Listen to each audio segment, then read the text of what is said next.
Right, the news. Now, we were sent a picture this week of a biker caught in Holland, I think it was, doing 137 kilometres an hour. And, well, here's the picture. It kind of tells its own story. There's one key thing there. He's not on it. Interestingly, he wasn't prosecuted because he claimed he wasn't riding the bike at the time of the offence. What did he claim he was actually doing, though? Well, he said he was washing it and it fell over. Yeah, and it slipped and we sort of accelerated and kept building speed. There's a Top Gear top tip here, actually. If you're driving along, OK, see a speed camera, no chance of slowing down, leap out. Yeah. Don't do that if you're a coach driver. No. Now, as you know, we get quite a few letters of complaint on Top Gear, and a lot of them are from communists and hippies, obviously, so we just ignore them. Anyway, look, last week, OK, we thought nobody would be watching because that epic tennis match was on, which... We were all watching. Which we were watching, yeah. Anyway, it turns out that one person was watching Top Gear, and boy, is he an eagle-eyed chap. Eagle-eyed chap isn't what you called him when his letter arrived, mate. No, I called him something smaller and fruitier than that. Nevertheless, he says, OK, he was watching the show and I was driving an Alfa Romeo along the road, and he says, and he hasn't just complained to the BBC, he's complained to the police about this, that I clipped a double white line. Well, here's the footage. I mean, it's... That bloke should have been at Wimbledon, actually, with those sort of crossing the white line spotting skills. Anyway, it does appear I'm bang to rights, and, you know, I think apologies where apologies are necessary. I'm very sorry. I shouldn't have done it. I'm normally very fastidious about that sort of thing, but there we are, a mistake. Good job I'm not a brain surgeon. Now, are there any mothers here? Yes? Well, Fiat has decided you need patronising. So, they've come up with a limited edition version of the Panda. We've got a picture of it here. Why is it for mothers? Because it's called the Panda Mammy. I'm not joking, and they've given it an orange interior and a purple exterior to match your varicose veins. This is And a really big boot that it's embarrassed about. Yeah. And its airbags are 2 feet lower down on a normal model. What are they going to do next to Fiat recently divorced father? The sat-nav that only goes to the zoo. That's quite sad. That's a good idea, actually, because I've got a Fiat Panda and I've also got a very young nephew and a young niece, so they could bring out the Panda Unsuitable Uncle, which has just sort of got a very sharp kitchen knife left lying around. I went on the internet this week. Oh, God. And I found this. It is just pure pornography. Look at it. It's filth. Look at it.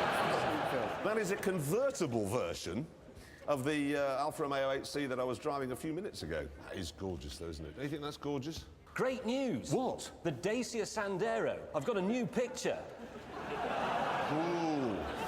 Anyway, I think we've had more signposts sent in this week. You know, we're having this campaign to get rid of unnecessary signposts at the side of the road.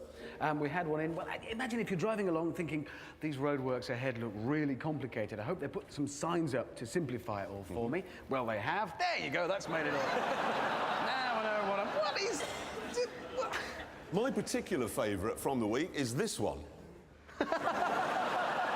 As opposed to... What? Gradual gunfire. Here's mine.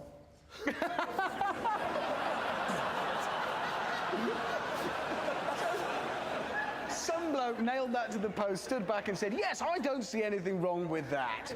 Well, it could be in the other direction. Oh, I see what you mean. So it's like a... Yes. Anyway, right, Boris Johnson.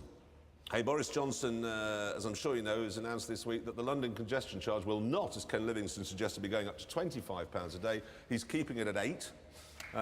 Just, right, Boris has got a round of applause. However, in the interest of political balance, I do have a complaint about Boris, because he said when he was campaigning he was going to get rid of the bendy buses, didn't he? Mm-hmm. Yeah. Well, what's the delay? Well, hang on, give him a chance. Well, how long's he been in office now? Well, 2 months. exactly. 2 months? Yeah. Yeah. Time me. Right, we've got a phone. Hang on. Ready? Go. Is that Reg Varney? Right, you know those big long buses with elastic in the middle? Get them off the road. Don't send them out ever again. Sell them to the Belgians or someone, all right? Was that 2 months? 8 seconds. 8 seconds. Come on, Boris, hurry up. sorted that one out. Good. Hey, Audi's bought a photocopier. No. Yes! No, it's bear with me, it's a really good one. Because what they did was put the Q7, you know, the big thing, Q's thing they've got, they put that through their new photocopier at 75% and made this the Q5, which is a whole new Audi, you see? It's just exactly the same. But I mean, it really is. Seriously, is that a new car? No, it's a Which new one's car. the blue one? This blue one is one's the new 5. one. It's about 75% the size of that one. Have your mum and dad got a photocopier? What? Oh. Yes, and it was stuck at 60%. 60? Yes, all right. Moving on. Thank you. Now, look, I want to talk about the new Ferrari, California. Here it is. And that, I think, is the first Ferrari ever with a front-mounted V8 You engine. think? Yeah. We don't want to say that sort of thing in public. You'll have the Ferrari Owners Club coming round to your house in their Mondials. Mr. so-called celebrity, so-called May. Surely you remember the B3684-B from 1956. They will, mate. Oh, they're an adenoidal bunch of They will. angry young men. None of them are... Mostly angry because they haven't actually got Ferraris. Precisely right. I've got a polo shirt with Ferrari on it. No, I'm going to say that that is the first Ferrari in the company's history with a front-mounted V8. That's Brave thing to say. I'm going to say something else brave now. You ready? That's not very good looking. You're right. I think it isn't, is it? And do you know something else? There hasn't been a good-looking Ferrari since the 355. They're all just not... we all think they're good-looking Because they're Ferraris. Exactly, but they're not good-looking enough. I'll tell you what it's like. You know, who's that girl in Sex and the City? Well, Sarah Jessica... She's another one. Well, she must be pretty, you know. She looks like a boiled horse. Right, that's the end of the news. Oh, wait a minute. Check my flies. You know how eagle-eyed our viewers are. No, not that eagle-eyed. What? Not that eagle-eyed.